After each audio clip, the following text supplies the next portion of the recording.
This is your Barbados Today morning news update for Tuesday, October the 9th. I'm Emmanuel Joseph. Thanks for joining us.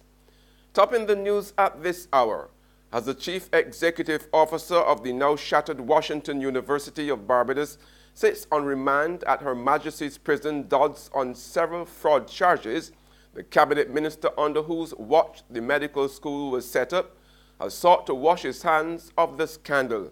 In breaking his silence, former Minister of Education Ronald Jones is asking that he be left out of anything to do with the arrest and charge of Rar Venkat Gopi, who is said to be a fugitive from justice in his native India.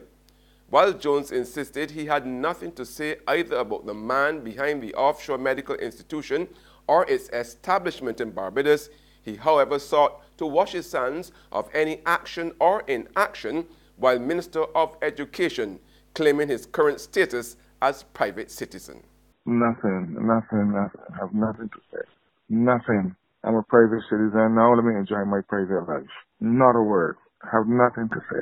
Meanwhile, on Sunday evening, Prime Minister Mia Mottley told a meeting of her Barbados Labour Party Christchurch South Branch at St. Christopher Primary School that government had to intervene to feed and house the mostly young Indian students who were left stranded without sustenance and electricity following the CEO's arrest. With respect to this, we have a duty now to ensure that first and foremost that human beings can live and eat. It's a humanitarian responsibility. We are working to see which schools that are in fact accredited here, because there are schools that are accredited and registered. And we'll go back home because the truth is they are distressed and distraught. Secondly, we are also working to ensure, therefore, that we can speak to their governments, because our responsibility first, just as if something happened to you overseas, people's responsibility, first thing they would do is get on to the Barbados government for you. In other news now, police were last night on the hunt for two wanted men considered armed and dangerous. They are Jamar Graves, alias Scorp, of Grape Hall, St. Lucie, and Nimoy Harvey, also known as Rat, of Half Moon Fort, St. Lucie. These men are wanted in connection with serious criminal matters, and members of the public are warned not to approach them, but to call any police station. Workers of the Government Statistical Department in Baobab Towers, Warrens, who walked off the job yesterday due to environmental problems, have been instructed by their bargaining agent, the National Union of Public Workers, to report for duty this morning. However, the union has also told the workers that if they felt uncomfortable, they should leave the building again. Tests are to be carried out on that department to determine the origin of the problem. There's regional and international news after this short break.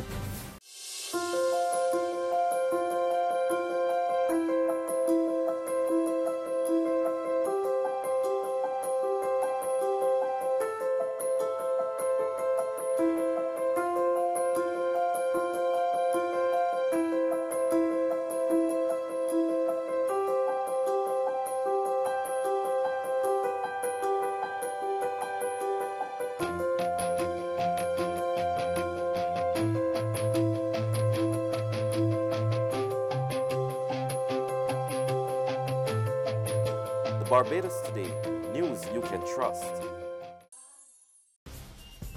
Welcome back with news from the region now. The state-owned Trinidad oil refinery Trin must be kept open, at least for now. Yesterday afternoon, the country's industrial court turned down an appeal by the company for a stay of execution following its granting of an injunction earlier in the day that would keep the debt-ridden refinery open. Attorneys for the Oilfield Workers Trade Union successfully argued that the retrenchment of workers should be stopped pending the hearing of a complaint that the company had not been meeting and treating in good faith.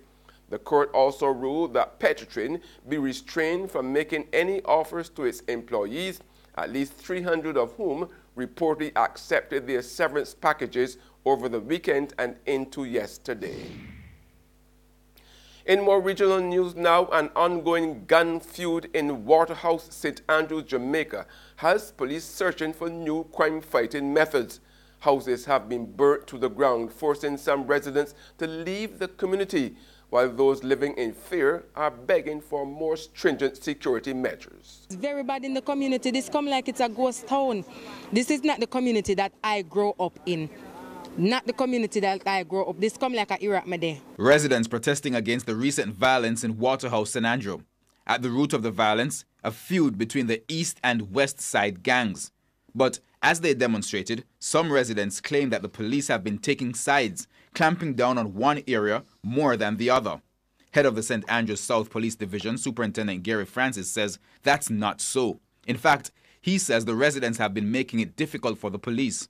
He says when his team responds to either side of the community, they are told that it's the other side that's causing the trouble. And as soon as I effect an operation, arrest some persons and bring them to the station, I can't reach the station before the entire station yard filled with women saying that their boyfriends and their husbands and their brothers are innocent and we have them there. And what I can't understand, how we can have so many innocent persons and we have, under the cover of darkness, during the rainy time, we have persons being attacked by gun and fire. And on the international scene, Pope Francis says the devil is alive and well, and he is trying to undermine the Roman Catholic Church.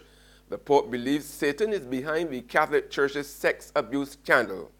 He's so convinced that Satan is behind the Vatican's sex abuse crisis and the deep divisions racking the church that on Sunday he reminded his flock to say a special prayer every day in October to help ward off the Prince of Darkness. Rinnovo l'invito a tutti. He's telling Catholics here to pray to the angel St. Michael, who he's specifically enlisted to aid in the fight. The strategy's not sitting well with some of his harshest critics in the church, though. Chief among them, the Archbishop Carlo Vigano, who says the Pope is now trying to compare him to the devil. It's because when Francis first issued the orders to pray to St. Michael in late September, he referred to the devil as, quote, the great accuser. Vigano has accused the Pope and many other church officials of actively covering up at least one sexual misconduct scandal and demanded Francis's resignation. And that's news, but for the very latest, visit our website at www.barbadostoday.bb.